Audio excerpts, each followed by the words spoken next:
Well, we're lucky here, obviously, because we're able to say that all our visits are less than 3 hours drive. How much do they cost? Again, it varies between £5 and £15 a head, depending on distance. Oh, and we do offer to arrange special trips. You know, there are more than 12. Oh, right. I'll keep that in mind. And what are the times normally?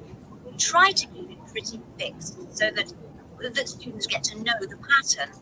We leave at 8:30 a.m. and return at 6 p.m. 2, We figure it's 3, best to keep the day fairly short. Oh, yes. 5, And 6. how do we reserve a place? You sign your name on the notice board. Do you know where it is? I saw it this morning.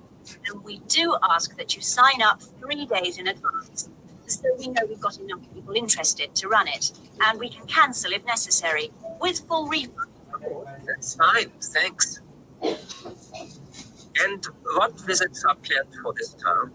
Right, well, I'm afraid the schedule hasn't been printed out yet, but we have confirmed the dates and planned the optional extra visits, which you can also book in advance if you want to. Oh, that's all right. If you can just give some idea of the weekend one, so I can work out when to see friends, etc. Oh, sure. Well, the first one is St. Ives. That's on 13th of February, and we'll have only 16 places available because we're going by minibus. And that's Damestown with the optional extra of visiting the Hepburn Museum. Right, yeah, that sounds good. Then there's a London trip on the 16th of February, and we'll take a medium-sized coach, so there'll be 45 places on that. And let's see, the optional extra is the Tower of London. Oh, I've already been there. After that, there's Bristol on the 3rd of March. Where? Bristol, Bristol. Okay. That's in a different minibus with 18 places available. Oh, and the optional extra is a visit to the SS Great Britain. Okay.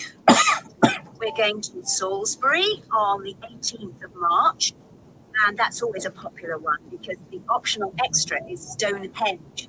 So we're taking the large coach with 50 seats. Oh, good. And then the last one is to Bath on the 23rd of March. Oh, yes. Is Bath the Roman city? Yes, that's right. And that's in the 16-seater minibus. And where's the optional visit? It's to the American Museum. Well worth a visit. Okay, that's great. Thanks for all that. My pleasure.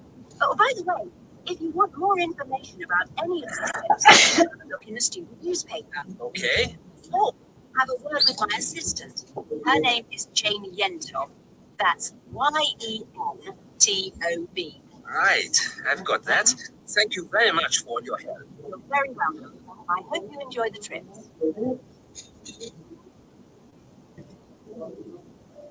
Section 2. Good afternoon, everybody, and welcome to Riverside Industrial Village. To start your visit, I'm just going to give you a brief account of the history of the museum before letting you roam about on your own. I won't keep you long, okay? Now, from where we're standing, you've got a good view of the river over there. And it was because of this vast flowing water that this site was a natural place for manufacturing works. The water and the availability of raw materials in the area like minerals and iron, and also the abundance of local fuels like coal and firewood, all made this site suitable for industry from a very early time. Water was the main source of power for the early industries, and some of the water wheels were first established in the 12th century, would you believe? At that time, local craftsmen first built an iron forge just behind the village here on the bend in the river. By the 17th and 18th centuries, the region's rivers supported more than 160 water mills, and many of these continued to operate well into the 19th century. But then the steam engine was invented.